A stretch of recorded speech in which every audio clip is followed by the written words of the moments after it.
বৌমা, যাও আমাদের পাশের বাড়িতে তোমার এই রান্না করা পায়েস দিয়ে এসো। আসলে তোমার পাশের বাড়ির মাসিমা হসপিটালে থাকার কারণে তোমাদের বিয়েতে আসতে পারেনি। ওনার কিন্তু তোমাকে দেখার খুব ইচ্ছে ছিল, তাই তুমি নিজেই পায়েসটা ওনাকে দিয়ে এসো। শাশুড়ির কথা শুনে শ্রীতমা পায়েস নিয়ে পাশের বাড়িতে দিতে চলে যায়, কিন্তু দরজা খুলতেই শ্রীতমা ভীষণই আশ্চর্য হয়। সেখানে আর কেউ নয়, বরং তার কলেজ লাইফের এক্স বয়ফ্রেন্ড ঋদ্ধি দাঁড়িয়ে থাকে। শ্রীতমা স্বপ্নেও ভাবতে পারেনি বিয়ের পর তার এক্স বয়ফ্রেন্ডের সঙ্গে এভাবে দেখা হতে পারে। কি তুমি? আমি জানতাম তুমি একদিন ঠিকই আসবে। দেখলে তো আমার কাছেই শেষ পর্যন্ত আসতে হলো। কেন শুধু শুধু ব্রেকআপটা করতে গেলে বলো তো? আমি জানতাম তুমি আমাকে ছেড়ে থাকতেই পারবে না। অবশ্য এখন আমি 50 লক্ষ টাকা প্যাকেজের জব পেয়েছি বলে আবার টাকার লোভে ফিরে আসুনি তো। আমার তোমার কাছে ফিরে আসার জন্য বয়েই গেছে। এখন আমি তোমার পাশের বাড়ির বৌদি, বুঝতে পেরেছো? আমার বর মাসে অনেক টাকা ইনকাম করে, তাই তুমি কত টাকা ইনকাম করো না করো তা দিয়ে আমার কিছুই যায় আসে না। শ্রীতমার কথা শুনে ঋদ্ধির ভীষণই খারাপ লাগে। আসলে 1 মাস আগে শ্রীতমার বাবা শ্রীতমার জন্য একজন সুপাত্র পেয়ে যাওয়ায় শ্রীতমার তড়িঘড়ি রাহুলের সঙ্গে বিয়ে দেয়, কিন্তু ঋদ্ধি তখনও চাকরি পায়নি। তাই বাধ্য হয়ে শ্রীতমা তার বাবা মায়ের কথাই বিয়ে করে নেয়। কিন্তু বিয়ের পর শ্রীতমা এভাবে ঋদ্ধির সঙ্গে মুখোমুখি হয়ে দাঁড়ায়। সে কোনো রকমে পায়েস ঋদ্ধির হাতে ধরিয়ে দিয়ে সেখান থেকে পালিয়ে যায়, কিন্তু শ্রীতমা মনে মনে নানান কিছু ভাবতে থাকে। শেষে কিনা আমার এক্স বয়ফ্রেন্ডের পাশেই আমার শ্বশুরবাড়ি হতে হলো। এখন প্রত্যেক দিন ঋদ্ধির সঙ্গে আমার দেখা হবে। অনেক কষ্ট করে ঋদ্ধিকে ভুলে আমি এই বিয়েতে রাজি হয়েছিলাম। না, আমি এখন বিবাহিত। ঋদ্ধির সঙ্গে আমাকে ডিস্টেন্স মেনটেন করতেই হবে। পরের দিন শ্রীতমা লক্ষ্য করে ঋদ্ধি শ্রীতমার দেওয়া একটা শার্ট পরে অফিসে যাচ্ছে, যা দেখে শ্রীতমার খুব খারাপ লাগে। দুপুরবেলা শ্রীতমার শাশুড়ি মা আবার শ্রীতমাকে ভালো ভালো খাবার দিয়ে পাশের বাড়িতে পাঠিয়ে দেয়।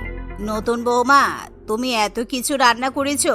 আমার ছেলেটা জানো বিরিয়ানি খেতে খুব ভালোবাসে, কিন্তু আমি অসুস্থ হওয়ায় ওকে বিরিয়ানি বানিয়ে দিতে পারি না। আমার ছেলের জন্য দেখছি এবার বউ আনতে হবে।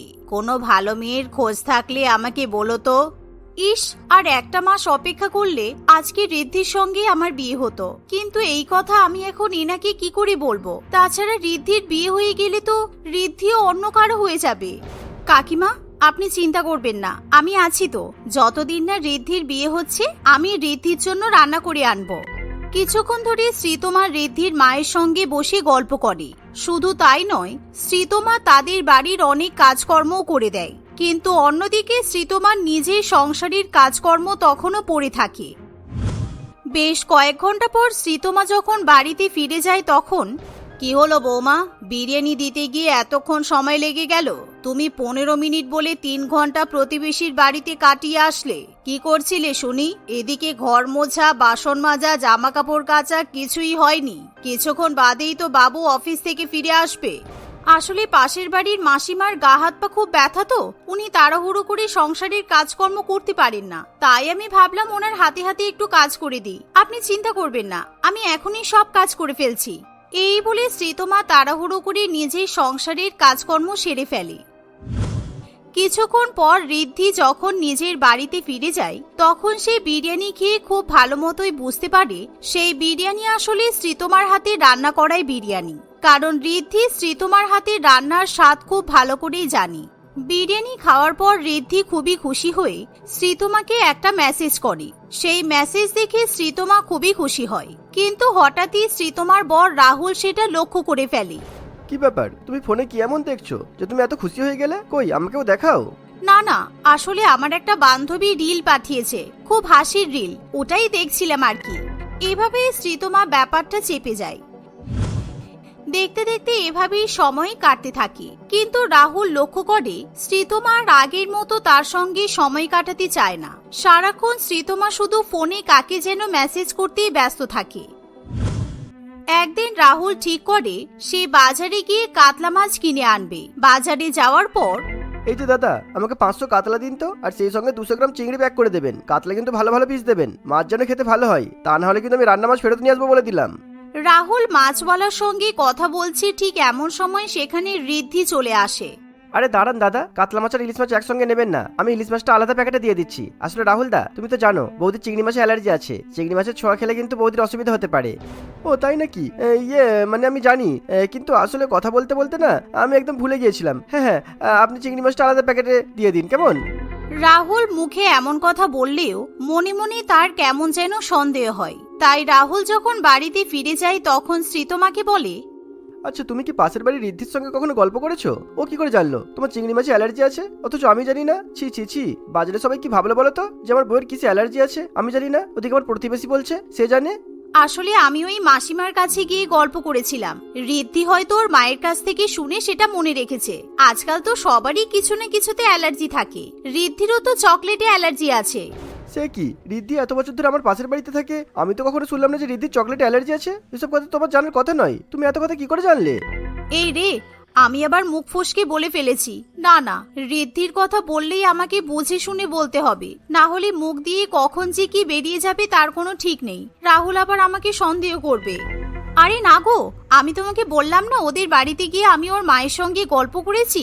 ওর মায়ে আমাকে কথায় কথায় বলেছিল, তাই তো আমি জানতে পারলাম, না হলে সত্যিই তো এত কথা আমি জানবো কোথা থেকে।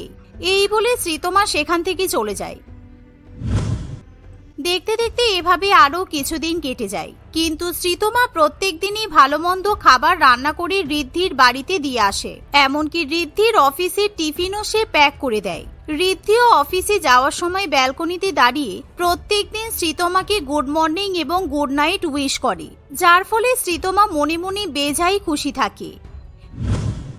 এভাবে আরো কিছুদিন কেটে যায়। একদিন রিদ্ধি যখন তার অফিসের টিফিনটা শ্রীতমাকে ফেরত দিতে যাবে, এমন সময় তার রাহুলের সঙ্গে দেখা হয়।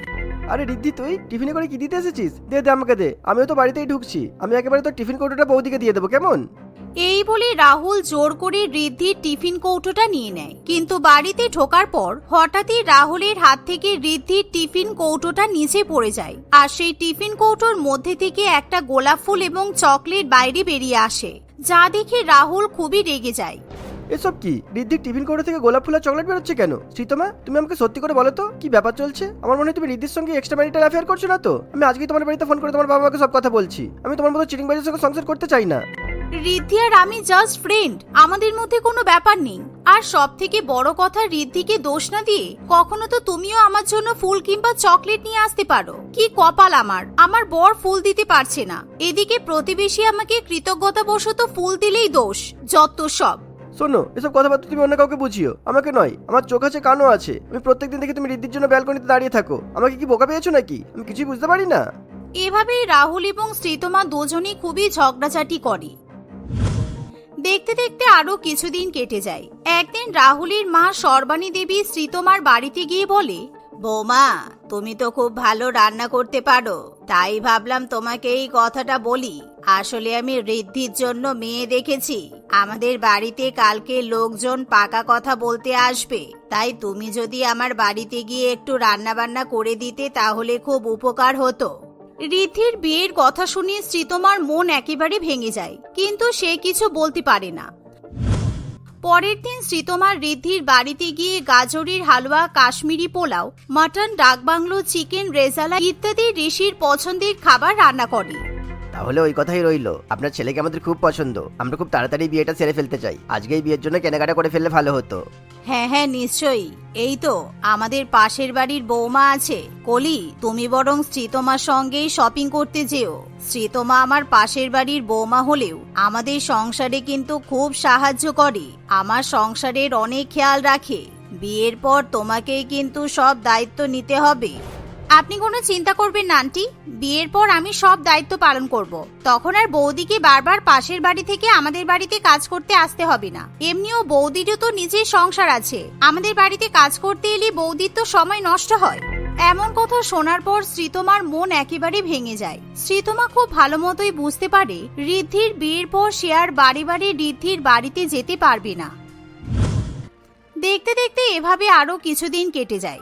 একদিন শ্রীতমা এবং কলি দুজনে শপিং করতে যায়। এমন সময় কলি রিদ্ধির জন্য নিজের পছন্দের একটা হলুদ রঙের পাঞ্জাবি কিনবে বলে ঠিক করে, কিন্তু শ্রীতমা কলিকে বাধা দিয়ে বলে, আরে আরে, ঋদ্ধি তো ব্লু কালার পছন্দ করে, ওর এরকম ইয়েলো কালার একদমই পছন্দ নয়। ঋদ্ধি কখনো হলুদ কালারের জামা কাপড় পরে না, তুমি ওকে হলুদ কালার না দিয়ে বরং ব্লু কালারের জামা কিনে দাও, কারণ হলুদ রঙের পাঞ্জাবি কিনে দিলে ওটা কিন্তু বাড়িতেই পরে থাকবে, ঋদ্ধি একবারও পরবে না। এমন কথা শুনে কলি খুবই অবাক হয়। এমনকি কলি যখন ঋদ্ধির জন্য পারফিউম, ঘড়ি, জুতা যাই পছন্দ করে, শ্রীতমা সেটাতেই বারে বারে বাধা দিতে থাকে, যার ফলে কলি বড্ড বিরক্ত হয় এবং মনে মনে খুবই সন্দেহ করে। শোনো, আমি বুঝতেই পারছি ঋদ্ধি তোমার এক্স বয়ফ্রেন্ড ছিল, তাই ঋদ্ধির পছন্দের কথা তুমি খুব ভালো করেই জানো, কিন্তু তোমাকে এখন বুঝতে হবে যে ঋদ্ধি আর তোমার বয়ফ্রেন্ড নেই। তাছাড়া ঋদ্ধি আমাকে বলেছে আমি যা পছন্দ করে নিয়ে যাব ঋদ্ধি সেটাই অ্যাকসেপ্ট করবে। কিন্তু তুমি কি করে জানলে ঋদ্ধি আমার এক্স বয়ফ্রেন্ড ছিল? ঋদ্ধি আমাকে সব বলেছে। এমনিতেও তুমি যদি ঋদ্ধির সঙ্গে বেশি সম্পর্ক রাখো তাহলে তোমার কিন্তু এবার ডিভোর্স নিশ্চিত। ঋদ্ধি একদমই চায় না তোমার সুখের সংসারটা এভাবে ভেঙে যাক, তাই ঋদ্ধি তাড়াতাড়ি আমার সঙ্গে বিয়ে করতে চায়। আসলে দুদিন আগে যখন টিফিন কৌটো নিয়ে রাহুল এবং শ্রীতমার মধ্যে ঝগড়াঝাটি হয়, তখন রাহুল জানালা দিয়ে সেটা দেখতে পায়, আর সে মনে মনে নিজেকে খুবই খারাপ বলে মনে করে। না, আমি কিছুদিন শ্রীতমার সংসারটা এভাবে ভেঙে দিতে পারি না। শ্রীতমার বাবা মা অনেক আশা করে কষ্ট করে মেয়ের বিয়ে দিয়েছে, তারা যদি জানতে পারে এরকম একটা কারণের জন্য শ্রীতমার সংসার ভেঙে গেছে, তাহলে তারা কোথাও লজ্জায় মুখ দেখাতে পারবে না। এই ভেবে ঋদ্ধি ঠিক করে এবার যে করেই হোক তাকে জীবনে মুভ অন করতেই হবে। তাই ঋদ্ধি নিজের মায়ের পছন্দ করা মেয়ে কলিকে বিয়ে করতে রাজি হয়ে যায়। সেদিন থেকে ঋদ্ধি শ্রীতমার সঙ্গে কথা বলাও সম্পূর্ণ রকম ভাবে বন্ধ করে দেয়। শ্রীতমা লক্ষ্য করে ঋদ্ধি এখন আর কিছুতেই তাকে পাত্তা দেয় না। প্রতিদিনই ঋদ্ধি কলির সঙ্গে বাইরে বেড়াতে যায়, আবার কলির ফটো সোশ্যাল মিডিয়াতে আপলোড করে, যা দেখে শ্রীতমাও ঋদ্ধির জীবন থেকে পুরোপুরিভাবে সরে আসে। সে আর কখনোই ঋদ্ধিকে বিরক্ত করে না। শ্রীতমা হাসি খুশি নিজের স্বামীর সঙ্গে এবং পরিবারের সঙ্গে সংসার করতে থাকে। তনিমা দেবী তার একমাত্র ছেলে নিখিলের সঙ্গে বাস করত। নিখিল একজন শিক্ষিত ছেলে ছিল, সে একটা খুব ভালো চাকরিও করত। তনিমা দেবী তার ছেলের জন্য মেয়ে দেখা শুরু করেছিল। একদিন ঘটক মশাই সঞ্চিতা নামে একটি মেয়ের সন্ধান দেয়। তনিমা দেবী একাই সঞ্চিতাকে দেখতে চায়। সঞ্চিতা দেখতে খুবই সুন্দর ও শিক্ষিত হওয়ায় তনিমা দেবী তাকে দেখেই পছন্দ করে নেয়। কয়েক মাসের মধ্যেই সঞ্চিতার সঙ্গে নিখিলের বিয়ে হয়ে যায়। সঞ্চিতা মাঝে মধ্যেই বিভিন্ন রকমের বই পড়ত, আর বেশিরভাগ সময় সে ফোন নিয়ে ঘাটাঘাটি করত। এই দেখে একদিন তনিমা দেবী সঞ্চিতাকে জিজ্ঞাসা করে, বৌমা, তুমি এসব কি বই পড়ো? আর তুমি ফোন নিয়েই বা কি করো সব সময়?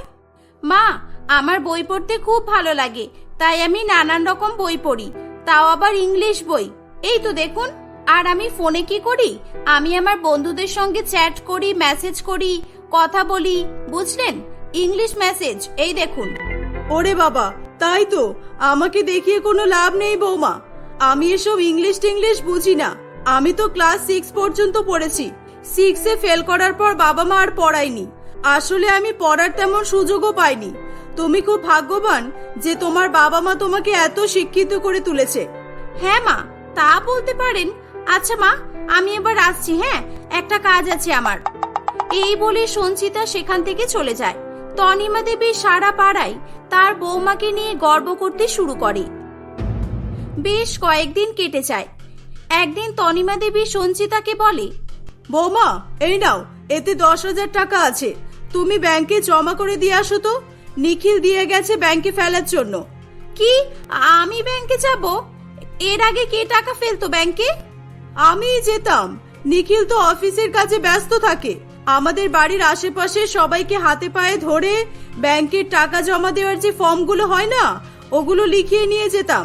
কিন্তু এখন তো তুমি এসে গেছো, আমার আর কোনো চিন্তা নেই। এই নাও, ধরো। না, মানে আমার একটু কাজ ছিল। এই দুপুরে এত রোদে আবার ব্যাংকে যাব? আচ্ছা দিন, আমি দেখছি কি করা যায়। সঞ্চিতার ব্যাংকে যাওয়ার কোনো ইচ্ছা ছিল না, সেটা তনিমা দেবী ভালো করেই বুঝতে পারছিল। অনিচ্ছা সত্ত্বেও সঞ্চিতা ব্যাংকে যায়। বেশ কয়েক মাস কেটে যায়। সঞ্চিতা গর্ভবতী হয়। বেশ কয়েক মাস পর সে একটি মেয়ের জন্ম দেয়। দেখতে দেখতে আরো কয়েক বছর কেটে যায়। সঞ্চিতার মেয়ে পপির স্কুলে যাওয়ার বয়স হলে সঞ্চিতা তাকে একটি ভালো স্কুলে ভর্তি করে দেয়। দেখতে দেখতে আরো কয়েক বছর কেটে যায়। এখন সঞ্চিতার মেয়ে পপি ক্লাস 6-এ পড়ে।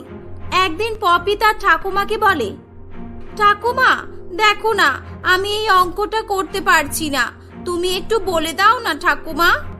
কি অঙ্ক? কি বলিস রে মা?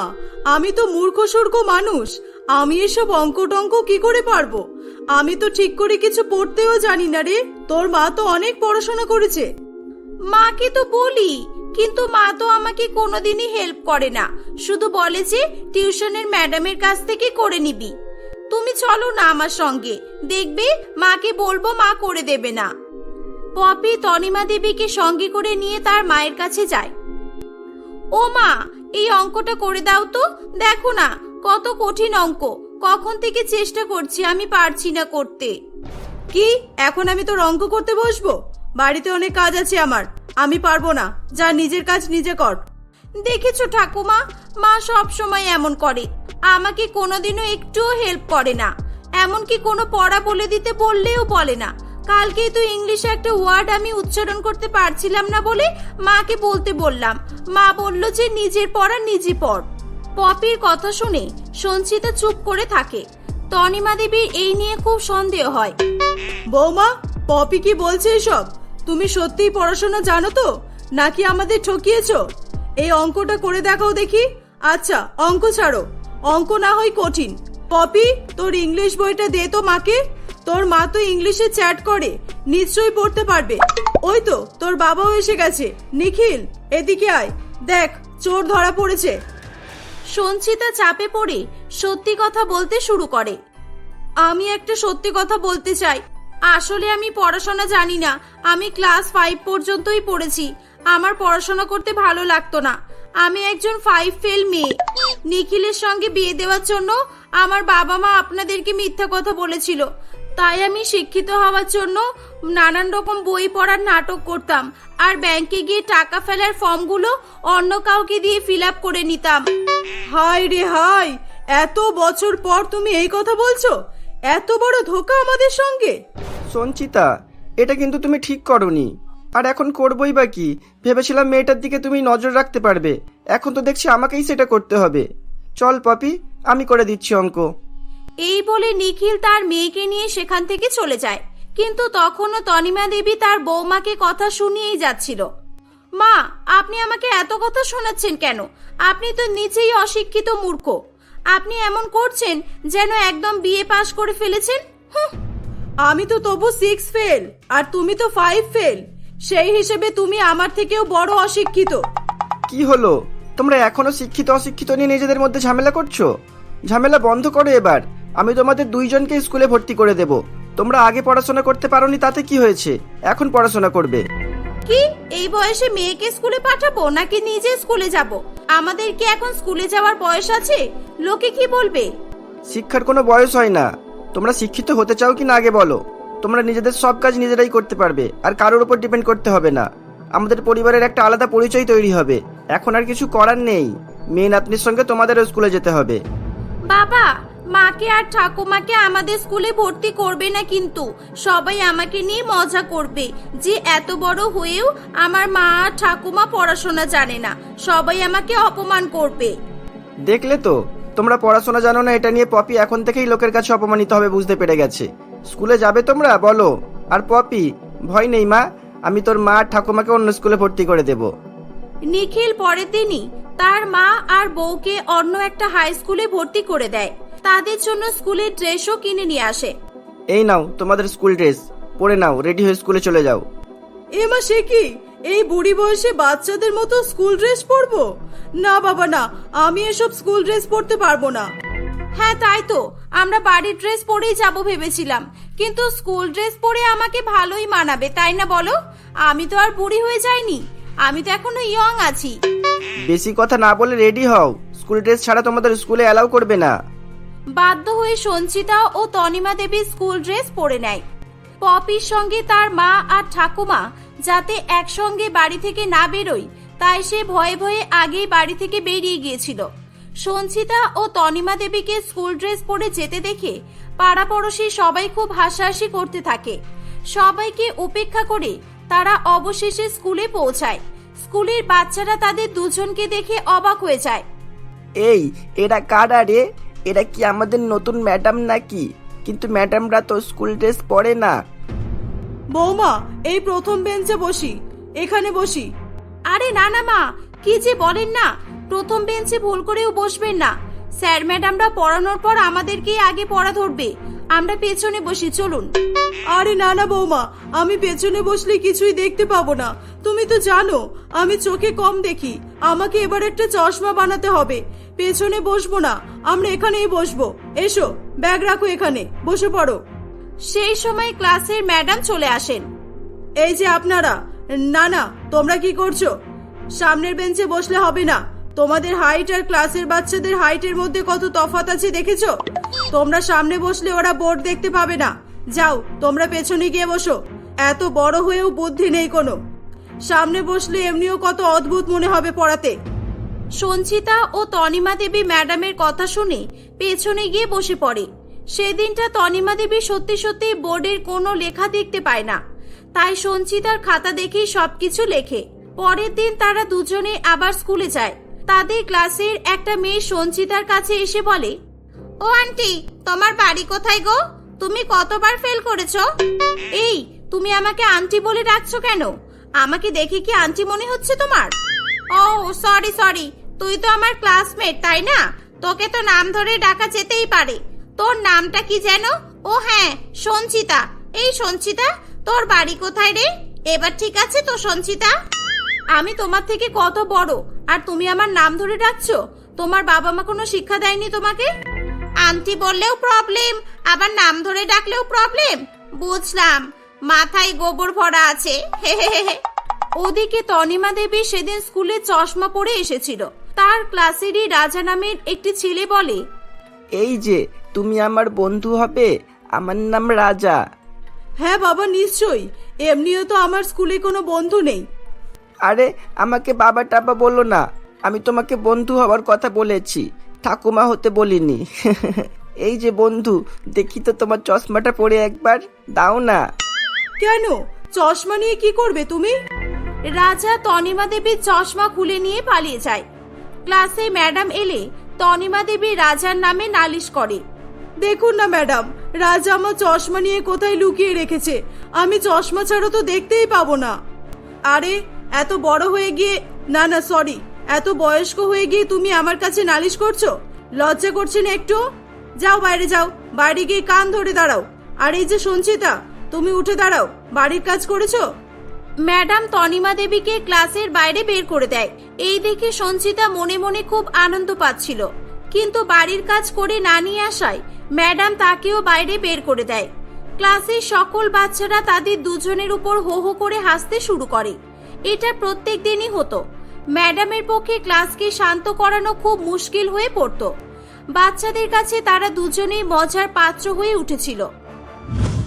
এরকম ভাবেই সময় কাটতে থাকে। একদিন ম্যাডাম সঞ্চিতা ও তনিমাকে অফিস রুমে ডেকে বলে, দেখো, তোমরা যেই থেকে স্কুলে ভর্তি হয়েছো, বাচ্চাদের আমি পড়াতেই পারছি না। ওরা সব সময় তোমাদের নিয়ে মজা করে হাসি ঠাট্টা করতে থাকে। ক্লাসকে আমি শান্ত করাতেও পারি না। আর এতে করে তোমাদেরও অনেক অসুবিধা হচ্ছে, আমি বুঝতে পারছি। তোমরা তো কিছু শিখতেও পারছো না। কিন্তু ম্যাডাম, আমরা সত্যিই পড়াশোনা করতে চাই, বিশ্বাস করুন, কিন্তু ক্লাসের বাচ্চারা আমাদের সব সময় বিরক্ত করে। হ্যাঁ আমি জানি, আমি একটা ভালো উপায় বলছি। এই বয়সে বাচ্চাদের সঙ্গে খাপ খাইয়ে নেওয়াটা অসম্ভব ব্যাপার।